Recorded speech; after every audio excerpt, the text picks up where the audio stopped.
Like کریں، subscribe کریں، bell icon کو دبائیں تاکہ ہماری ویڈیو سب سے پہلے آپ کے پاس پہنچ سکے۔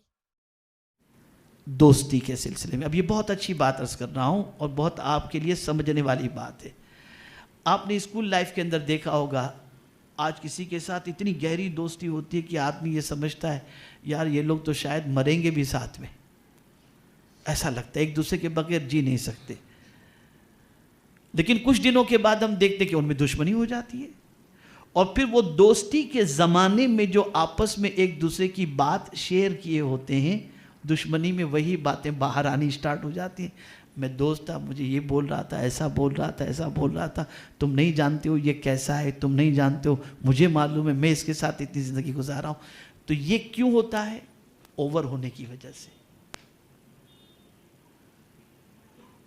اور پھر دشمنی بھی کسی سے ہوتی ہے تو اتنی بڑھ جاتی ہے کہ آدمی اسے دیکھنا پسند نہیں کرتا۔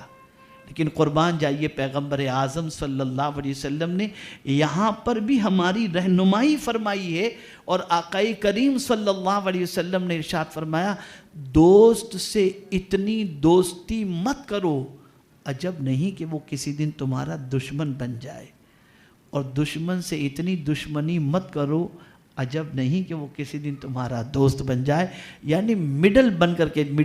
سینٹر میں رہ کر کے چلو، درمیانی چال چلو، یعنی کسی سے دوستی بھی کرو تو لمٹ کے اندر، کسی سے دشمنی بھی کرو تو لمٹ کے اندر۔ ہو سکتا ہے جس سے تم نے دوستی کی ہے کل وہ تمہارا دشمن بن جائے، اور ہو سکتا ہے جس سے تم نے دشمنی کی ہے وہ کل تمہارا دوست بن جائے۔ جو دوست جس کے ساتھ تمہیں اپنی زندگی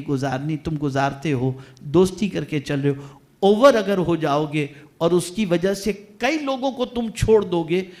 تو میں بھی تمہارا لاس ہو، اس لیے کہ کسی دن وہ چھوڑ کے چلا جائے یا وہ دوستی تمہاری چھوڑ دے تو سچویشن یہ ہوگی کہ تم نہ ادھر کے رہو گے نہ ادھر کے۔ اس لیے دوستی سب سے ملا کر کے رکھو اور لمٹ کے اندر رکھو۔ بہت سارے دوستوں کی پوزیشن ایسی ہوتی ہے کہ صبح اٹھے تو پہلے اس کے گھر پہ، شام ہوئی تو اس کے گھر پہ، رات ہوئی تو اس کے گھر پہ، وہ اس کے گھر پہ، وہ اس کے گھر پہ۔ تو اس کے سلسلے میں آپ اس چیز کو ذہن میں رکھیں، اعتدال کی راہ کو اپنائیں گے تو کبھی آپ کو شرمندگی نہیں ہوگی، کبھی آپ کو افسردگی نہیں ہوگی، بلکہ آپ اپنی لائف کو ہمیشہ ایزی محسوس کریں گے اور ہمیشہ پرسکون محسوس کریں گے۔ تو دوستی کے حوالے سے بھی پیغمبر اعظم صلی اللہ تعالی علیہ وسلم نے اعتدال کی راہ اپنانے کا حکم دیا۔ اور دشمنی کے سلسلے میں ہو سکتا ہے کسی سے دشمنی ہو جائے تو اس میں بھی انسان اتنا اوور ہو جاتا ہے کہ بالکل حد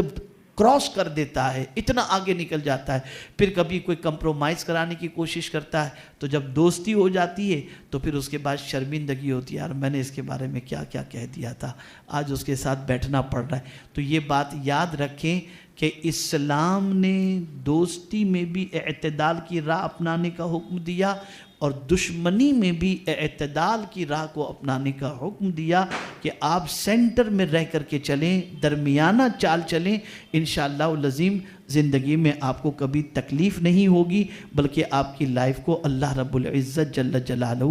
ایزی کر دے گا۔ اسی طریقے سے آپ دیکھیں، دولت کے اندر دیکھ لیں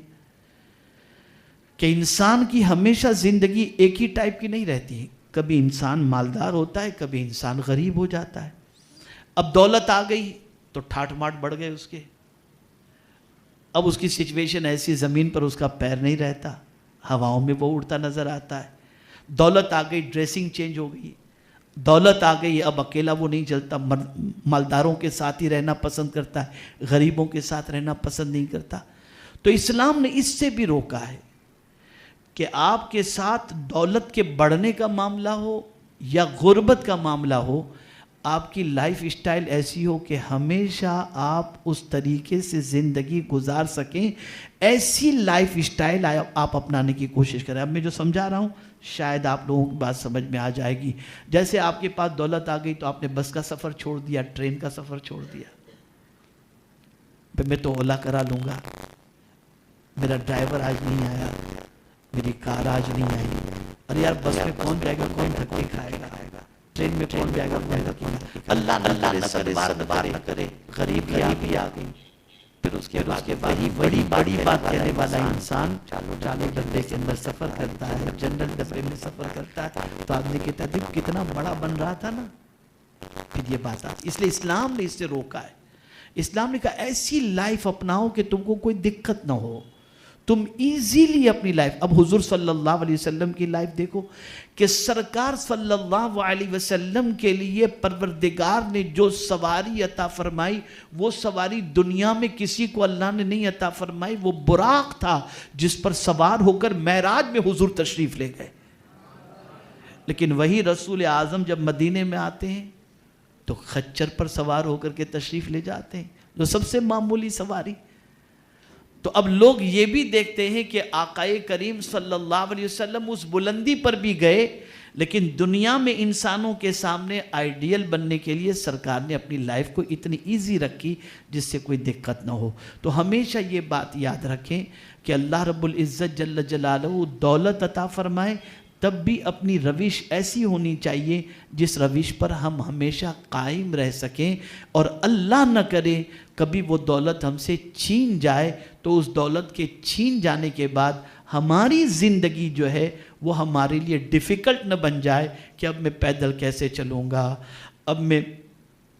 کس طریقے سے ٹرین میں سفر کروں گا. نہیں، اللہ دے تو ٹرین میں بھی سفر کریں، بس میں بھی سفر کریں، کار میں بھی سفر کریں، اولا میں بھی سفر کریں، بزنس کلاس میں بھی سفر کریں، فرسٹ کلاس میں بھی سفر کریں اور اکونومی میں بھی سفر کریں. لیکن ان چیزوں کو اپنے لیے عادت نہ بنائیں، بلکہ لائف کی ہابی ایسی رکھیں کہ آپ کو اس پر عمل کرنے میں کبھی دقت نہ ہو، ایزیلی اپنی لائف کو آپ گزار سکیں. اسی لیے آقائے کریم صلی اللہ تعالی علیہ وسلم نے سادگی والی زندگی، سمپل لائف کو آقائے کریم صلی اللہ علیہ وسلم نے ہمیشہ پسند فرمایا، ہمیشہ پسند فرمایا. میرے پیارے آقا صلی اللہ تعالی علیہ وسلم کے پیارے دیوانوں، اسی طریقے سے آپ دیکھیں کھانے پینے کے معاملے کے اندر تو انسان کبھی بہت ساری جگہوں پر کھانے کے لیے جاتا ہے اور بہت اچھی لذیذ ویرائٹی دیکھتا ہے تو یہاں تک کھا لیتا ہے اور پھر اس کے بعد اس کی طبیعت خراب ہو جاتی ہے. تو اسلام نے اس سے بھی روکا ہے. اور ہیلتھ کے لیے میں آپ کو ایک فارمولا دے دوں، اسے آپ ہمیشہ ذہن میں رکھیں. آقائے کریم صلی اللہ علیہ وسلم کے فرمان کی روشنی میں جب بھوک لگے تب کھاؤ، اور جب بھوک باقی ہو تب اپنا ہاتھ کھانے سے کھینچ لو، بیمار نہیں ہوگے آپ، بیمار نہیں ہوگے. یہ اوور ٹوٹ پڑنا اور بہت ساری چیزیں جیسی تیسی جو بھی ہیں وہ کھا لینا، یہ آپ کی لائف اور آپ کی صحت کے لیے، آپ کے ہیلتھ کے لیے کافی نقصان دہ. یہ بات یاد رکھیں. تو کھانے پینے کے اندر بھی اعتدال کی راہ کو اپنائیں، اور اعتدال کی راہ کو اپنائیں گے تو انشاءاللہ العظیم آپ کی صحت بھی اچھی رہے گی اور آپ کو پرابلم بھی نہیں ہوگا. میں نے اپنی لائف کے اندر ایسے بہت سارے مالداروں کو بھی دیکھا ہے اور بہت سارے غریبوں کو بھی دیکھا ہے. مالداروں کو میں نے دیکھا کہ جن کی زندگی بالکل ہائی فائی گزرتی تھی، جو اکثر یہ کہا کرتے تھے کہ بھئی غریبوں سے ان کا کوئی مطلب، اکثر ان کا عمل ایسا ہوا کرتا تھا کہ غریبوں کو حقارت کی نظر سے دیکھتے تھے، غریبوں کو جھڑکنا ہوتا تھا، یہ ساری چیزیں ہوتی تھیں. لیکن پھر پروردگار نے جب ان سے دولت چھین لی تو ان کی پوزیشن اتنی خراب ہوئی کہ غریبوں میں ہی بیٹھنا ان کا مقدر بن گیا. تو میں آپ کو ایک چیز بتا دوں کہ زندگی میں یہ بیٹا ہمیشہ یاد رکھیں آپ لوگ، یہ سبق آپ کے لیے اتنا امپورٹنٹ ہے کہ اتنا ضروری ہے کہ اسے آپ یاد رکھیں گے، انشاءاللہ لائف میں کبھی آپ کو پرابلم نہیں ہوگا. چونکہ میں دیکھتا ہوں کہ آج آپ سارے اسٹوڈنٹس جو ہے ایک ساتھ میں ایک کلاس میں پڑھ رہے ہیں، لیکن آپ ہی کے ساتھیوں میں سے کوئی ساتھی آگے چل کر کسی فیکٹری کا مالک بن سکتا ہے، کوئی ساتھی آگے چل کر کے کوئی بڑی جو ہے پوسٹ پر آ سکتا ہے، کوئی ساتھی آگے چل کر کے سرجن بن سکتا ہے، کوئی کچھ بن سکتا ہے، کوئی کچھ بن سکتا ہے. تو پھر اس زمانے میں اپنا کلاس فیلو جو ویک ہے، جو اپنی اس کی طرح ترقی نہیں کیا، جب وہ سامنے ملنے کے لیے آتا ہے تو آدمی کہتا ہے، اسے کہہ دو یار میرے پاس ٹائم نہیں ہے. یہ لائف میں کبھی نہیں ہونا چاہیے. آپ کے دل و دماغ میں یہ بات ہمیشہ رہے کہ آپ کے ساتھی غریب ہوں یا امیر ہوں، آپ کے ساتھ حسن سلوک سے پیش آنا ہے، آپ کو ان کے ساتھ محبت سے پیش آنا ہے۔ میں نے اپنی زندگی میں ایسے بہت ساروں کو دیکھا جو کچھ نہیں تھے، بہت کچھ بن گئے، اس کے بعد اپنے ساتھیوں کو، اپنے کلاس فیلو کو پہچاننا بھی مشکل ہو گیا۔ بولے پتہ نہیں کون ہوگا، جانے دیجئے، ان کو بھگا دیجئے۔ یہ ساری چیزیں ہوتی ہیں، تو ایسی چیزیں لائف کے اندر کبھی نہیں ہونی چاہیے۔ اس لیے کہ یاد رکھیں، آپ کو نہیں معلوم کہ جس رب نے آج آپ کو دیا ہے، ہو سکتا ہے کل وہ رب آپ سے چھین کر دوسرے کسی کو دے دے۔ تو اس لیے لائف کو بالکل آپ سمپل اور لائف کو آپ بالکل اعتدال کے اعتبار سے گزاریں، انشاءاللہ العظیم آپ کی زندگی بڑی پرسکون گزرے گی۔ ہماری ویڈیو کو لائک شیئر ضرور کریے۔